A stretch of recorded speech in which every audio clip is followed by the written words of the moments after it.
Mir passiert das echt immer wieder, ne? Ich habe ganze 20 Sachen auf meiner To-Do-Liste stehen und ich habe am Ende des Tages nur 5 davon. Und dann fühle ich mich schlecht, dass ich nicht all das geschafft habe, was ich mir doch eigentlich vorgenommen habe. Was ich dabei jedoch vergesse, ich bin eigentlich nur ein Mensch. Ich werde von meinem Freund abgelenkt, der eine zweite Meinung für sein Kunstprojekt braucht. Dann ruft mich ein Freund an, den ich schon super lange nicht mehr gesprochen habe, mit dem ich aber unbedingt reden wollte. Und dann, bam, ist wieder eine Stunde vergangen und ich sitze vor meinem PC und denke mir nur, what the fuck, wo ist die ganze Zeit hin? Wie soll ich das jetzt bitte schaffen? Und kaum fange ich an wieder zu arbeiten und bin wieder so richtig geil im Workflow drinne, bekomme ich auf einmal Hunger. Was heißt, dass ich in die Küche gehen muss, kochen muss und essen muss, bevor ich wieder endlich arbeiten kann. Kommen dir solche Situationen eventuell bekannt vor? Dann schaust du dir heute genau das richtige Video an.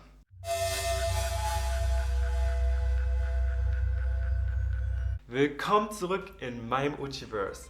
Dein Ort für deine wöchentliche Portion Inspiration. In meinem heutigen Video erfährst du zunächst, was die Vor- und Nachteile von einer To-Do-List sind. Anschließend spreche ich mit dir darüber, was die meisten von uns bei einer To-Do-List falsch machen, beziehungsweise warum sie mit dir falsch umgehen. Und ja, dazu gehörte auch ich, bis ich dieses Video heute hier gemacht habe. Und im letzten Teil des Videos spreche ich mit dir darüber, wie eine perfekte To-Do-List aussieht und welche Regel du dabei beachten solltest.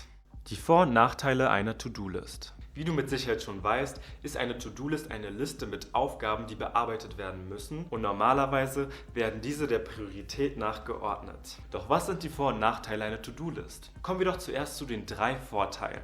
Erstens hast du durch eine To-Do-List mehr Struktur und Ordnung in deinem Alltag.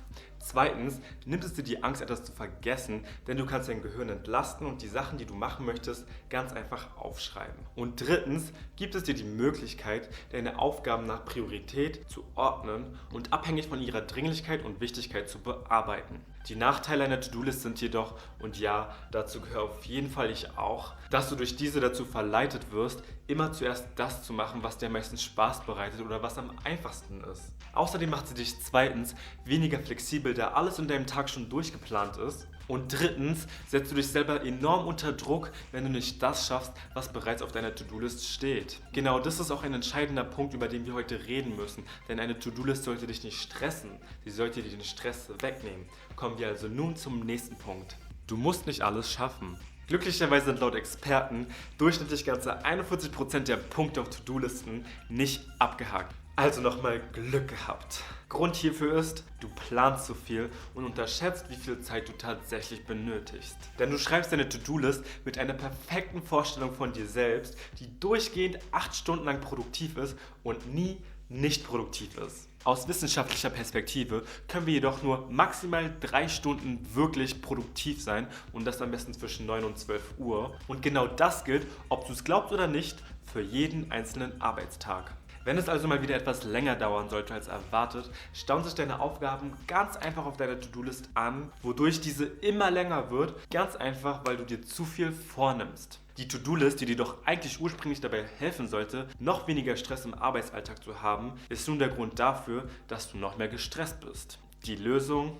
Eine realistische To-Do-List. Die 1-3-5-Regel. Laut der 1-3-5-Regel besteht die optimale To-Do-List aus einer großen Aufgabe, 3 mittelgroßen und 5 kleinen Aufgaben. Schreibe also deine Aufgaben in diese Liste auf und definiere für dich selbst, was eine große, eine mittelgroße und eine kleine Aufgabe ist. Eine große Aufgabe könnte zum Beispiel eine Aufgabe sein, die 2 bis 3 Stunden Zeit beansprucht, eine mittelgroße Aufgabe, eine Aufgabe, die maximal 1 Stunde beansprucht, und eine kleine Aufgabe beansprucht 15 bis maximal 30 Minuten. Im besten Fall lässt du sogar den ein oder anderen Punkt frei, weil du damit rechnest, dass etwas dazwischen kommen könnte.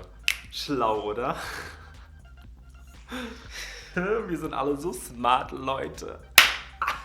Nun weißt du ganz genau, worauf du deine Energie für den Tag fokussieren musst. Klar kann es auch mehrere wichtige Dinge geben, die am einen Tag abgearbeitet werden müssen. Aber genau das ist eben der springende Punkt der 1-3-5-Regel. Wenn du nämlich unnötigen Stress und Burnout vermeiden möchtest, sei realistisch mit dir selbst und setze dort Grenzen, wo es nötig ist. Denn ich bin so nett und erinnere dich nochmal daran, du bist ein Mensch und keine Maschine. Außerdem hast du dadurch die beste Kontrolle über dem, was du schaffen wolltest, anstatt am Ende des Tages wieder irgendwas total random geschafft zu haben, anstatt das, was eigentlich auf deinem Plan stand. Mit der 1-3-5-Regel hast du also mehr Überblick, mehr Struktur und weniger Stress.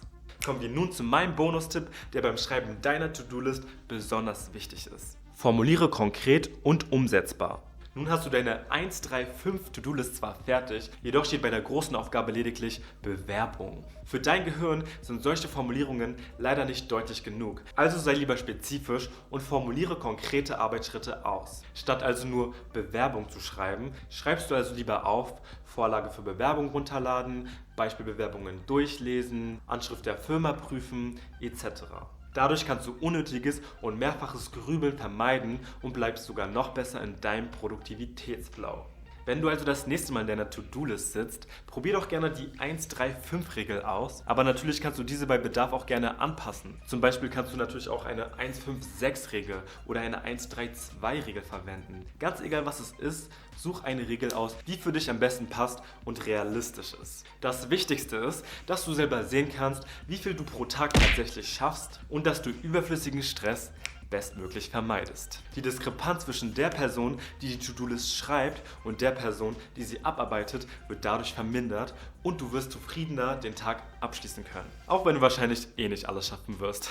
Ich hoffe, dass dir mein heutiges Video gefallen hat und ich hoffe natürlich auch, dass du in Zukunft weniger Probleme mit deiner eigenen To-Do-List haben wirst. Und für noch mehr Inspiration, schau dir doch gerne dieses Video oder dieses Video hier an. Und wenn du mich supporten möchtest, dann lass doch gerne einfach ein Like oder einen Kommentar da. Und das Allerwichtigste, don't forget to subscribe. Ciao, ciao.